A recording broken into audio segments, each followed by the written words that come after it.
بسم اللہ الرحمن الرحیم۔ الحمد للہ لولیہ والصلاة علی نبیہ اما بعد، فاعوذ باللہ من الشیطان الرجیم۔ بسم اللہ الرحمن الرحیم۔ انا نحن نزلنا الذکر وانا لہ لحافظون۔ صدق اللہ العلی العظیم۔ اللہ تعالیٰ نے قرآن کریم کے اندر ارشاد فرمایا کہ ہم نے ہی اس قرآن کو نازل فرمایا ہے اور ہم ہی اس کے محافظ ہے۔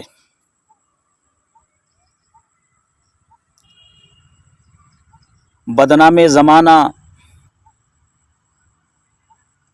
وسیم رضوی نامی ایک کم عقل شخص نے قرآن کریم کی 26 آیتوں کو نعوذ باللہ من ذالک ہٹانے کی درخواست سپریم کورٹ میں داخل کی ہے،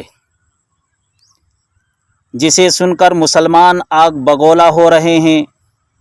اور یہ ایمانی صفت بھی ہے کہ جب بھی کوئی شخص اللہ، نبی، رسول، ولی اللہ یا کتاب اللہ کے خلاف کچھ بھی لکھتا یا بولتا ہے تو جاہل سے جاہل مسلمان بھی خفا ہو جاتا ہے۔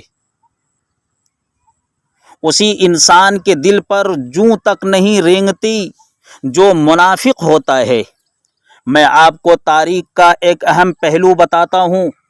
چلو اللہ رب العزت کے کلام کو مٹانے اور اس میں تحریف کاری کی باتیں کوئی نئی باتیں نہیں ہے، بلکہ نبی کونین صلی اللہ علیہ وسلم کے زمانے سے یہ سب چلا آ رہا ہے۔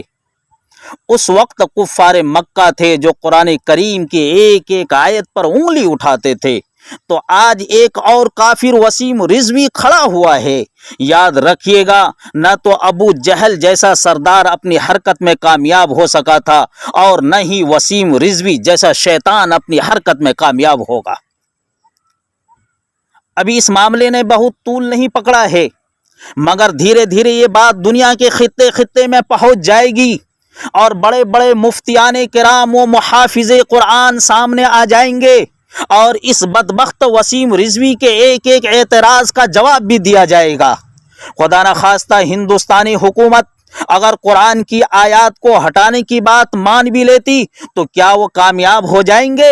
ہرگز نہیں، ہرگز نہیں۔ یہ قرآن وہ عظیم الشان کتاب ہے جس کی حفاظت کی ذمہ داری خود اللہ نے لے لی ہے۔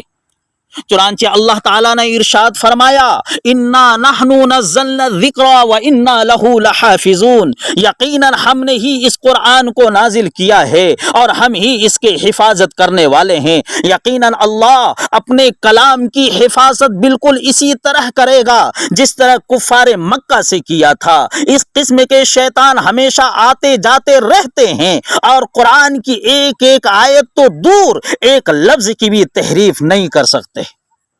اللہ تعالیٰ نے صرف قرآن کی حفاظت کا ذمہ نہیں لیا ہے، بلکہ ان کے معانی، ان کے مطالب کا بھی ذمہ لے رکھا ہے۔ میرے دینی بھائیوں، وسیم رضوی جیسے بدبخت شیطان ہزاروں لوگ آئیں گے اور جائیں گے اور سر پٹتے ہوئے مر جائیں گے، لیکن قرآن کا لفظ لفظ ویسا ہی رہے گا۔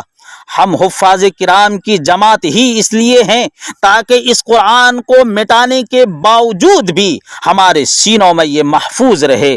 قرآن سے الفاظ تو مٹا دو گے، مگر ایک حافظ کے سینے سے قرآن کیسے نکالو گے؟ وسیم رضوی، آؤ مسلمانوں ایک پلیٹ فارم پر جمع ہو جاؤ، اتحاد و اتفاق کے چادر کو اوڑھ لو اور ان ظالموں کو اور ان بدبختوں کو جو قرآن کے خلاف، جو نبی کے خلاف، جو ولی کے خلاف انگوش نمائی کرتا ہے، آؤ مسلمانوں کھڑے ہو جاؤ اور جو انگلی اٹھایا کرتا ہے انگلیوں کو کاٹ دو، جو آنکھ دکھاتا ہے ان کے آنکھ کو نکال دو۔